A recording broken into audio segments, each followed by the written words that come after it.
Jésus a mis ses pieds dans ma maison. Il a mis ses pieds dans ma maison. Jésus a mis ses pieds dans ma maison. Il a mis ses pieds dans ma maison. Jésus a mis ses pieds dans ma maison. Il a mis ses pieds dans ma maison. Il a mis ses pieds.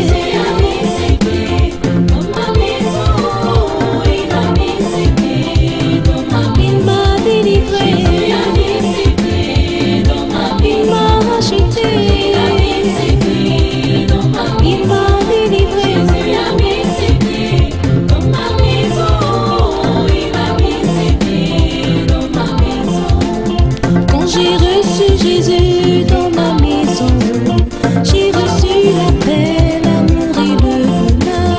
Quand j'ai reçu Jésus dans ma maison, j'ai reçu la paix, l'amour et le bonheur. Jésus a mis ses pieds dans ma maison. Il a mis ses pieds dans ma maison. Jésus a mis ses pieds dans ma maison. J'avais à refuser. Il a refusé la souffrance. Amen. Dieu a besoin, à chaque instant, en tout lieu, des gens qui fassent la différence. Il a jeûné là. Il a fait la prière de qui que ce soit là. On nous a dit que j'avais payé la dîme. Comment quelqu'un qui va payer la dîme Congo? Hein? On nous a dit que j'avais donné des offrandes extraordinaires. Hein? On a dit que c'était le neveu du pasteur. Hein? Ou bien j'avais habité dans la maison du roi. Il était lui-même déjà. J'avais aucune relation avec le souverain sacrificateur, ni avec aucun sacrificateur. Il a constaté dans sa vie, ça ne va pas, et qu'il y avait une mauvaise prophétie. Il a refusé d'accomplir la prophétie sortie de la bouche de sa mère. Il a refusé d'accomplir la prophétie des amis et connaissances soi-disant, mais qui sont en réalité des jaloux. Il a refusé d'accomplir la prophétie des congosseurs qui sont toujours tapis dans l'ombre derrière toi pour murmurer, pour dire regarde-moi celle-là.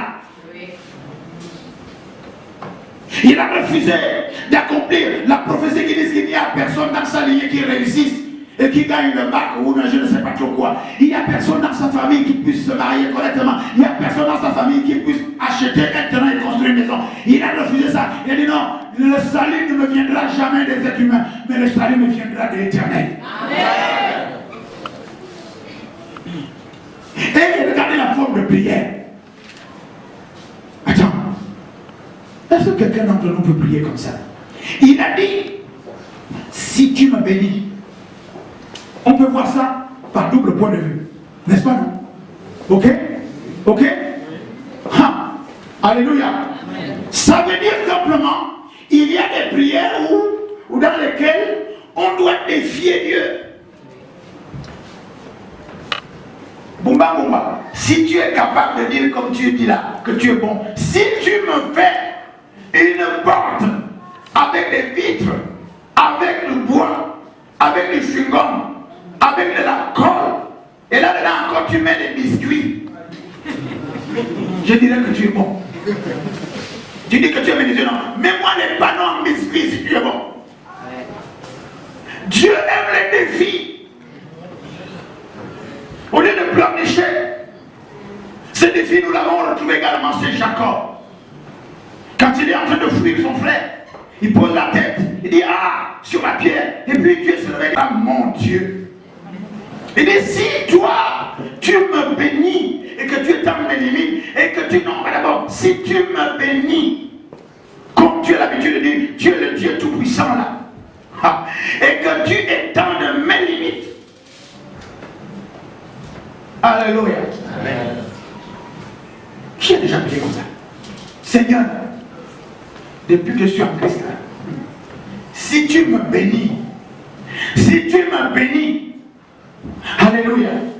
Vous savez quoi? pour prier à ce niveau-là. Parce qu'il savait qu'il n'avait plus de solution. Il était en danger. Il était acculé. Il était au bout du rouleau. N'est-ce pas? Il était maintenant faible. Mais nous sommes toujours trop forts. Quand il n'y a plus rien à perdre, quand il semble que non, ça ne peut plus aller, je ne peux plus rien faire, il a remarqué que je dois me tourner vers Dieu. Les messages les plus simples comme ça, ce sont les messages qui sont vraiment porteurs. L'être humain croit qu'il doit faire des choses extraordinaires pour s'approcher de Dieu. Pas du tout. Dieu regarde la sincérité de tes propos. Dieu regarde tes allants et venants par rapport à lui, par rapport à ce que tu désires. Il a senti le danger. Il a fait une prière extraordinaire. Il dit, Dieu, si tu me bénis, ils sont déjà te défie. Non seulement tu me bénis, mais il dit également, si tu es que tu étends mes limites, n'est-ce pas? Si ta main est avec moi, et si tu me préserves du malheur, en sorte que je ne sois pas dans la souffrance. Oh, alléluia. Vous n'avez pas remarqué, il y a un point d'exclamation. Vous avez la même Bible que moi. Il y a un point d'exclamation plus 3 points de suspension. Ouais. Alléluia. Histoire de dire que vous qui allez lire ça plus tard, chacun doit trouver les mots qu'il doit dire à Dieu, les promesses qu'il doit faire à Dieu. Ne fais pas les mêmes promesses que l'autre. Tu es sûr que tu vas tenir les promesses. Lui, il a fait sa promesse parce qu'il sait qu'il faut la tenir. Mais toi, il a dit, si tu me bénis, et que tu étends de mes limites, si tu me bénis financièrement, tu me bénis matériellement, tu me bénis sanitairement, tu me bénis professionnellement, tu me bénis bilinguement et bilingualement, et que tu étends de mes limites, ils sont de dire que si ma réputation porte loin, ils sont de dire que si je peux influencer maman Madeleine pour qu'elle m'épouse, ou bien qu'elle m'épousaille, alléluia, si je peux étendre mes limites, que à chaque fois que Bertrand joue au piano, mon cœur aussi danse pour Dieu, touche par la Bertrand. Histoire de dire que si tu étends mes limites jusqu'au confin de mon espérance, de mes désirs, de mes projets, si justement, Seigneur, tu le fais, il ne s'arrête pas là, il y a encore des virgules. Oh, comment m'échapper là, il faut ou quoi? Vous n'êtes pas encore assez fou, vous êtes trop correct. Vous êtes trop religieux. Et il s'agit là de l'Ancien Testament. C'est un Dieu terrible, n'est-ce pas, non? Un Dieu qui, entre griffes, on va parler à la manière des humains, un Dieu qui ne blague pas. C'est avec Jésus qu'on pouvait blaguer.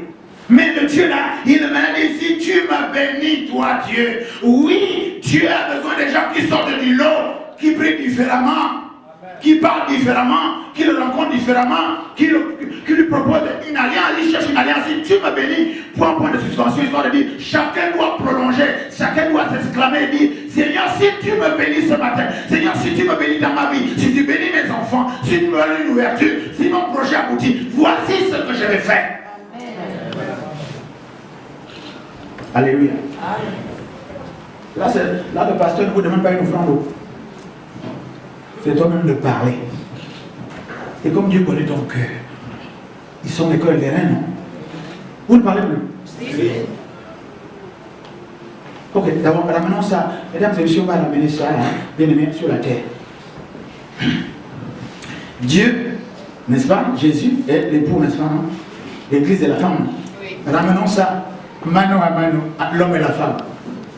Là, c'est, Jabez, on va dire, c'est le chrétien, n'est-ce pas? C'est lui l'épouse, non? Hein? Alléluia.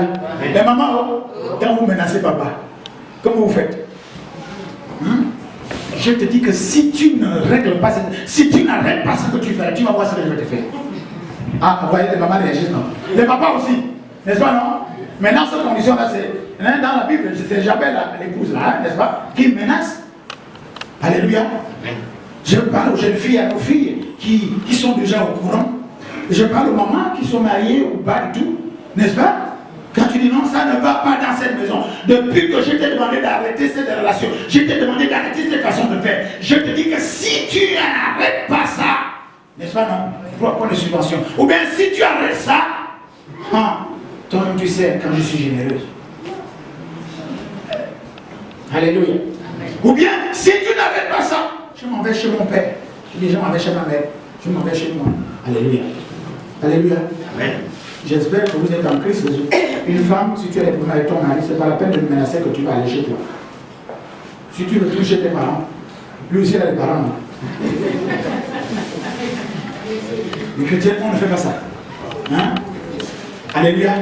Si une femme vous menace, le mari, que si tu me fais ça, je retourne chez ma mère. Tu dis d'accord. Le jour qu'elle prend les affaires, vous allez vous toucher sa mère. Alléluia. Et si un homme te met dehors, n'est-ce pas, non? Ok? Histoire de dire que si c'est comme ça, je n'en vais prendre tes parents et tout le reste. Toi aussi, tu vas prendre ses parents. Tu vas habiter chez tes parents, toucher tes parents, vous allez avoir honte. Et on va se moquer de vous. Les chrétiens, nous avons la parole de Dieu pour tous les partager. Hein? À chacun, la Bible déclare que quand on a percé le côté du cœur de Jésus, il est sorti l'eau et le sang. N'est-ce pas, non? La douleur s'accompagne également de la parole de la bénédiction. On doit tout arranger là. Ok? Alléluia.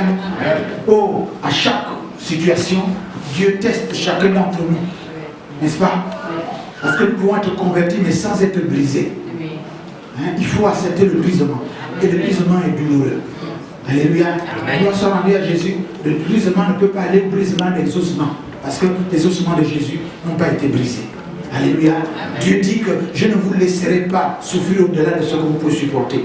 Donc, quel que soit ce que tu supportes avec ton mari, tu peux encore supporter ça. Alléluia. Amen. Alléluia. Amen. Oh, ce que je dis pour la femme est valable pour l'homme. Hein? Peu importe ce que peu importe, quel que soit ce que tu vis, n'est-ce pas, avec maman à la maison. N'est-ce pas, non? Parce que, effectivement, il y a aussi des femmes qui sont, je passe, vous avez compris, mais Dieu dit, tu peux supporter. N'est-ce pas, non? Alléluia. Amen. Oh. Ben Laden avait les parents aussi, non? Il avait la femme et les enfants, non?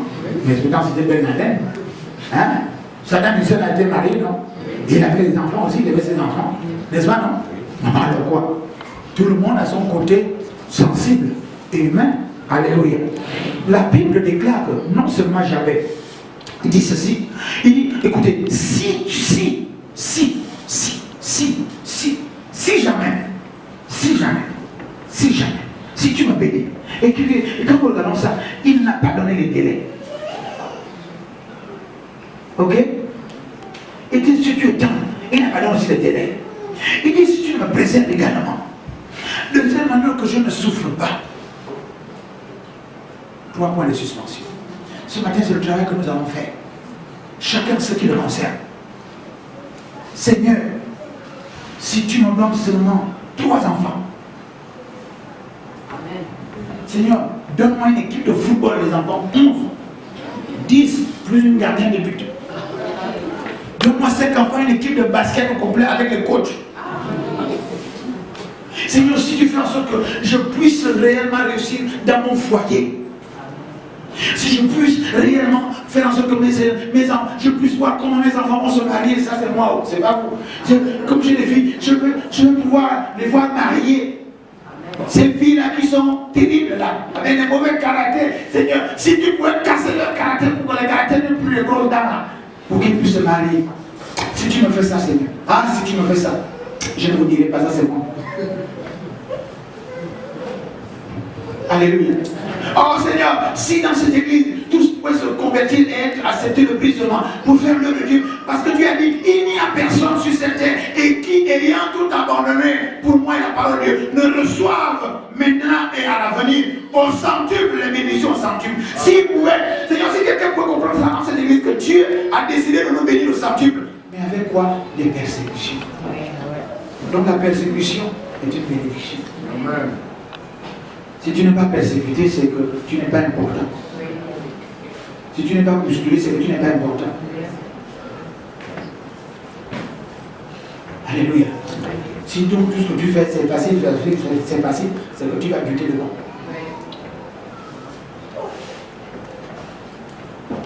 Écoutez, Dieu a besoin des gens qui veulent faire la différence. Dis-moi, je vais sortir du lot. Moi, je vais sortir du lot. Moi, je sors de la bêtise. Je sors de la pauvreté. Je sors de la malédiction de ma famille. Je sors des blocages. Je sors de tout ce qui peut m'empêcher d'évoluer. Je sors des sentiers battus. Je sors des nivellement par le bas. J'ai une émulation saine. Je sors du lot. Alléluia. Amen. La Bible déclare que Dieu cherche des personnes qui doivent faire une différence. Il y avait une succession de malheurs, de morts, de tout ce qui dégrade. Mais j'avais à dire non, moi je vais me tourner vers Dieu. Et j'avais à invoquer le nom de Dieu.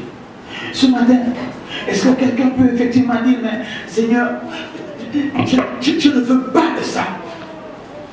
Je ne veux pas des foyers qui ne marchent pas. Je ne veux pas des rejets inutiles.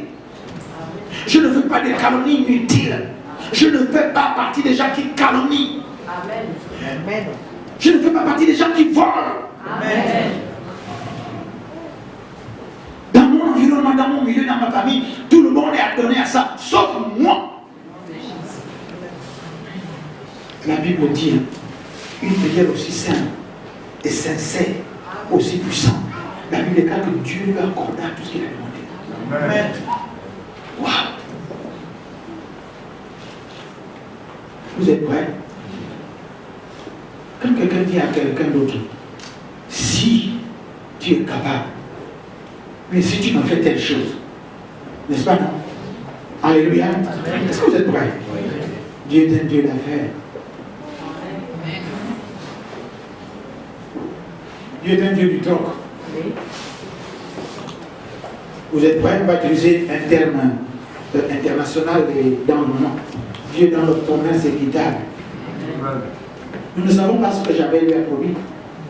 Certainement sa vie, que pour regarder la suite des événements. Et je te servirai toute ma vie. Ok? Alléluia. Amen. Dieu aime le trop. Seigneur, si tu me donnes ça, je te donne ça. Ok, ça marche. Oui, il faut donc savoir qu'est-ce qui plaît à Dieu chez toi. Le réveil, nous avons fait également hier, avant-hier, vendredi, n'est-ce pas? Ceux qui étaient là, si vous avez une douleur, vous avez une maladie quelque part, si vous êtes là, vous pouvez nous témoigner aujourd'hui. Quelle est ta promesse?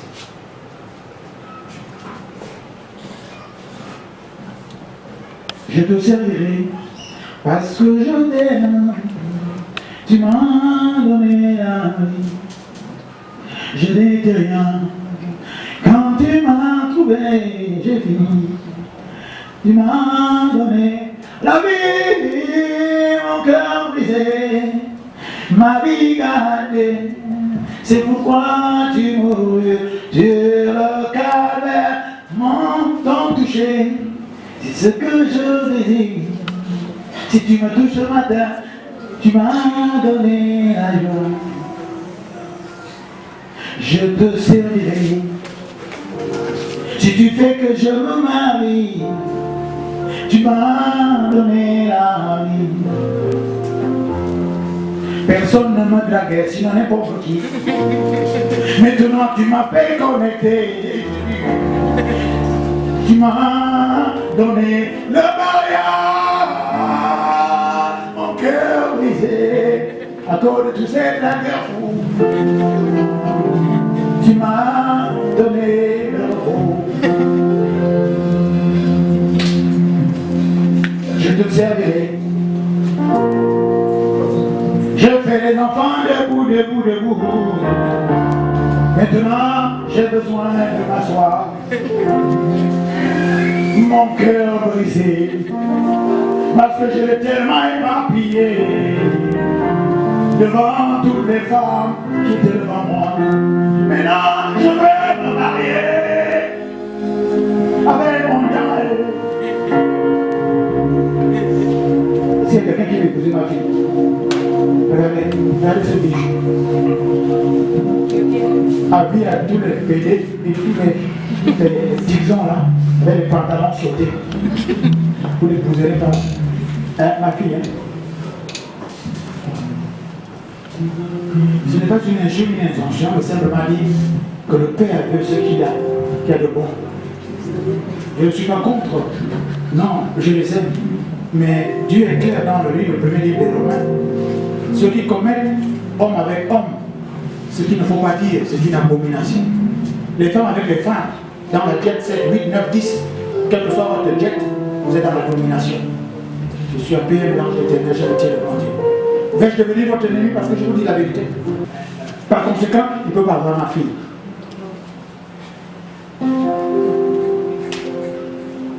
Alléluia.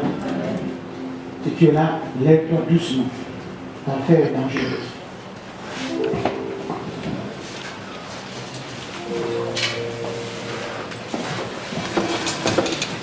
Qu'est-ce que tu vas bien promettre à Dieu? Qu'est-ce que d'abord, pour promettre, il faut avoir quelque chose, non? Hein?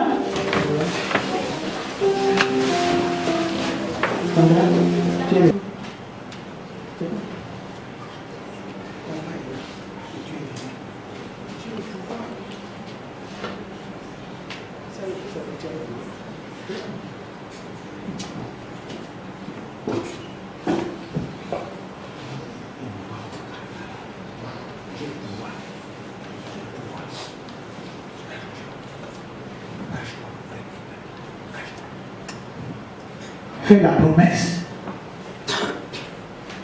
Ce homme-là t'aime bien. Il s'occupe bien de toi. Pourquoi il ne franchit pas le pas? Fais la promesse. Cette fois-ci, l'homme de Dieu ne demande pas. Ce n'est pas moi qui demande offrande. Mais fais la promesse.